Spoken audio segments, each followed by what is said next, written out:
COVID-19 saat ini bukanlah hal yang bisa diremehkan. Wabah ini telah menyebabkan impact yang sangat luar biasa di segala sektor di seluruh dunia. Untuk itu, perlu penanganan yang sangat terukur dan sistematis, melibatkan peranan seluruh lapisan masyarakat dan pemerintah. Kedua elemen tersebut menjadi bagian terpenting yang tidak bisa terpisahkan untuk penyelesaian masalah ini. Kita akan lebih konsen untuk membahas beberapa poin penting yang juga akan menghambat proses penanganan wabah ini jika kebijakan yang diambil pemerintah tidak tepat. Saya Febian, saat ini Anda sedang menyaksikan Bapan Channel.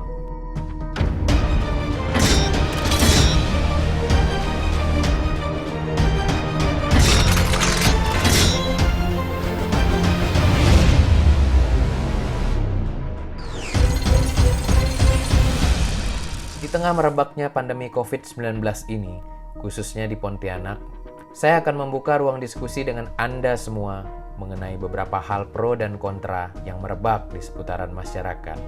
Komentar Anda nanti bisa ditulis di kolom komentar di bawah ini.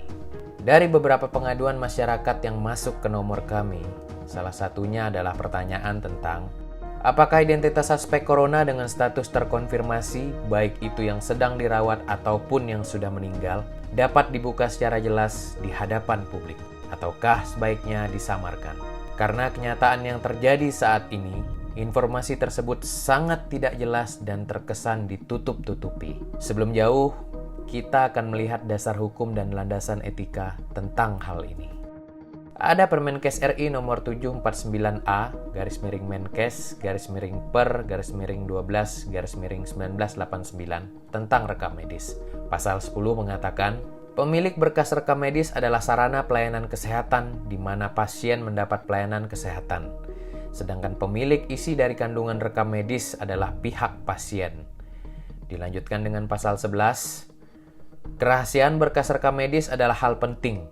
Oleh karena itu, rekaman medis harus benar-benar dijaga kerahasiaannya dari orang-orang yang tidak bertanggung jawab. Kemudian diperkuat lagi dengan pasal 322 ayat 1 dan 2 yang berbunyi, barang siapa dengan sengaja membuka suatu rahasia yang menurut jabatannya atau pekerjaannya, baik yang sekarang maupun yang dahulu, ia diwajibkan menyimpannya, dihukum penjara selama-lamanya 9 bulan atau denda sebanyak-banyaknya Rp9.000. Dan ayat 2, jika kejahatan ini dilakukan terhadap seseorang yang ditentukan, maka perbuatan itu hanya dituntut atas pengaduan orang itu.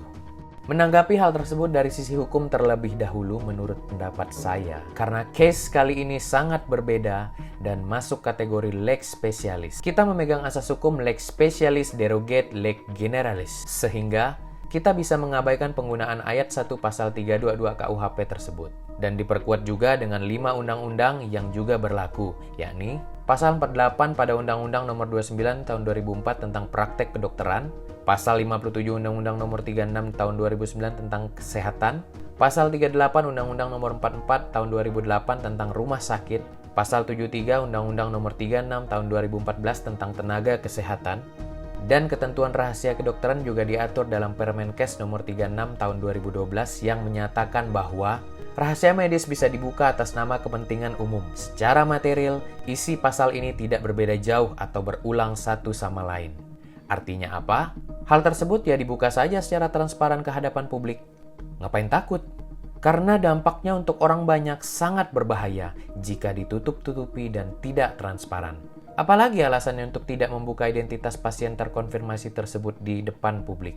Karena etika mempertimbangkan dampak sosialnya. Kasihan, sudah dapat musibah dan keluarganya harus menanggung beban moral lagi. Dikucilkan dari lingkungannya. Itu saja alasannya.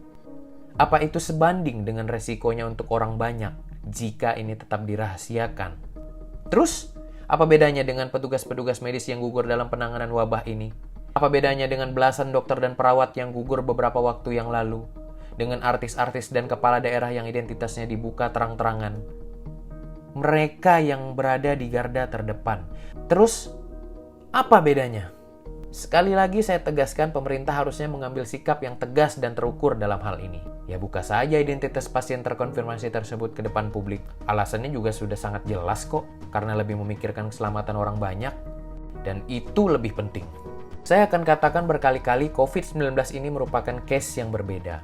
Ini bukan sebuah penyakit ataupun aib yang dampaknya hanya mematikan orang tersebut dan kemudian sudah selesai. Sampai di situ saja. Contohnya, mohon maaf, HIV. Itu apa?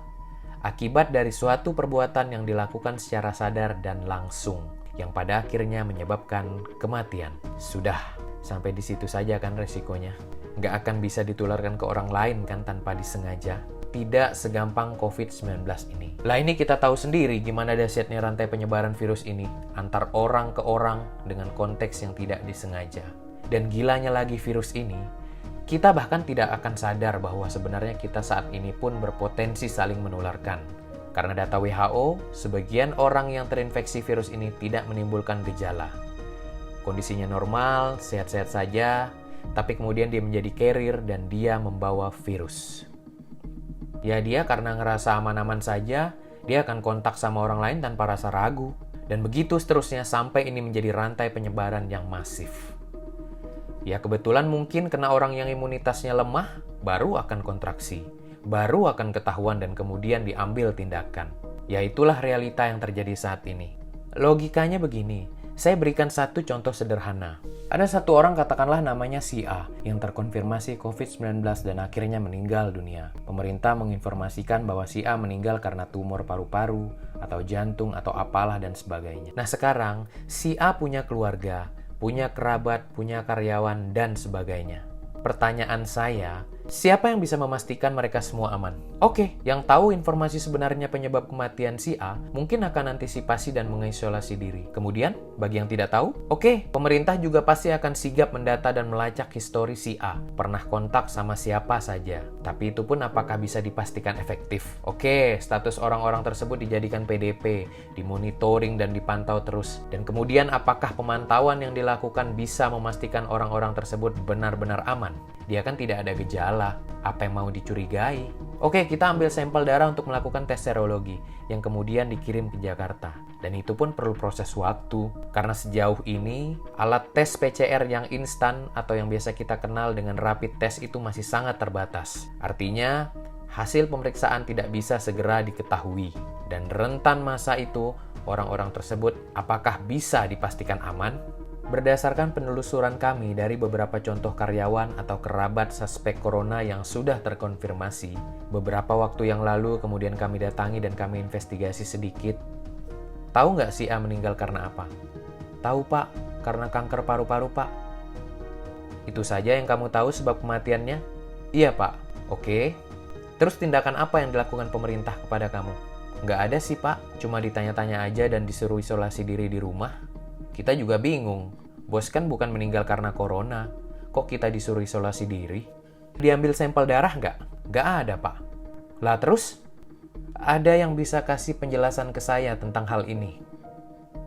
Dan itu yang terdata, tapi yang tidak terdata dan tidak sadar, karena dia tidak tahu penyebab yang sebenarnya, bukankah dia lalu kemudian menjadi carrier? Sekedar saran dari saya, kalaupun saya berada di posisi pemerintah saat ini, ada 2 langkah yang akan saya ambil. Pertama, saya akan membangun komunikasi secara persuasif untuk bernegosiasi dengan pihak keluarga almarhum. Saya akan kasih penjelasan seperti ini. Untuk masalah COVID-19 kali ini, karena pertimbangannya A, B, C, D, dan sebagainya seperti yang saya katakan di awal tadi, terlebih penting demi keselamatan orang banyak dan meminimalisir rantai penyebaran dari orang-orang yang pernah kontak dengan almarhum. Saya atas nama negara mohon persetujuan dari pihak keluarga untuk mengumumkan identitas almarhum kepada publik. Memang ini sangat berat, mengingat dampak sosialnya bagi keluarga almarhum.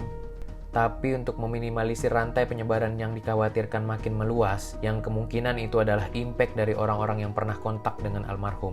Walau itu terjadi tanpa mereka sadari, kami minta persetujuan pihak keluarga untuk mengumumkan identitas almarhum. Setidaknya, jika kita buka ke publik akan identitas almarhum, langkah preventif yang telah kita ambil untuk memutus rantai penyebaran virus ini, ya bebannya sedikit berkurang. Kita akan minta kesadaran mereka untuk melapor, mengisolasi diri, dan memastikan kesehatan mereka secara berkala. Bagi siapapun yang mengenali almarhum dan dalam waktu dekat ini pernah melakukan kontak fisik dengan almarhum. Permasalahannya kalau orang-orang yang punya histori kontak dengan almarhum tidak tahu informasi yang sebenarnya, ya gimana mau menuntut mereka untuk melapor, apalagi mengisolasi diri. Kan kita tahu sendiri, bagian besar tipikal masyarakat kita ini sangat cuek dan menganggap wabah ini sepele. Padahal situasinya saat ini sudah sangat darurat. Apalagi sebaliknya, saya juga akan tekankan kepada masyarakat luas bahwa ini bukan merupakan satu hal yang tabu. Aib buat keluarga terdampak. Tidak ada yang mau dan sengaja tertular virus ini. Almarhum juga sudah tenang di alam sana. Saya akan meminta masyarakat untuk bersama mendoakan almarhum. Karena secara tidak langsung di satu sisi almarhum dan pihak keluarga adalah pahlawan yang berkontribusi menyelamatkan banyak nyawa orang lain. Dan ketika kita memohon hal tersebut secara kekeluargaan, saya yakin pihak keluarga juga akan menerima dan memaklumi hal ini. Saya yakinlah pada dasarnya tidak ada manusia yang mau dan sengaja untuk merugikan atau membahayakan orang lain. Semuanya punya hati nurani kok, asal komunikasinya aja yang dibangun secara baik. Kemudian langkah kedua, bagaimana jika keluarga korban tidak bersedia? Di situasi seperti ini tidak ada waktu untuk bernegosiasi terlalu lama. Situasi darurat dan saya harus ambil tindakan untuk mempermudah penyelesaian masalah ini. Menyelamatkan masyarakat saya secara luas apapun resikonya. Dan saya akan tetap buka identitas pasien terkonfirmasi secara transparan di depan publik. Yang penting, saya sudah melakukan upaya negosiasi secara kekeluargaan. Saya percaya tindakan saya terbaik untuk orang banyak. Walaupun pertimbangannya yang menjadi halangan dan keraguan akan hal ini karena kebijakan yang dilindungi undang-undang. Ya bisa saja kita ikuti prosedur semestinya. Kita diskusi dulu dengan DPR, eksekutif dan legislatif berapat untuk merevisi undang-undang. Dikasih skala prioritas lah untuk case corona kali ini. Saya yakin bisa beres lah hal-hal kontroversi begini. Tapi itu juga perlu waktu. Undang-undang dan regulasi itu bisa direvisi. Apalagi untuk hal-hal darurat yang menyangkut keselamatan banyak orang. Tujuan kita semua juga sama kan? Gimana pandemi ini cepat berlalu dan stabilitas daerah ini, negara ini, dan dunia ini bisa kembali normal. Kesimpulan saya, dalam kondisi seperti ini, tidak ada waktu lagi untuk berdebat. Tidak ada waktu untuk saling menyalahkan, dan tidak ada waktu untuk tidak peduli. Perang militer sekalipun menurut saya lebih gampang selesai banding dengan membasmi benda kecil berukuran 500 mikrometer ini. Kita tidak bisa melihatnya dengan mata telanjang, yang artinya kita tidak bisa memastikan keberadaannya dimanapun dan kapanpun. Saya berharap semoga masalah ini menjadi perhatian serius oleh pemerintah dan segera diambil kebijakan yang terbaik demi keselamatan banyak orang. Terima kasih.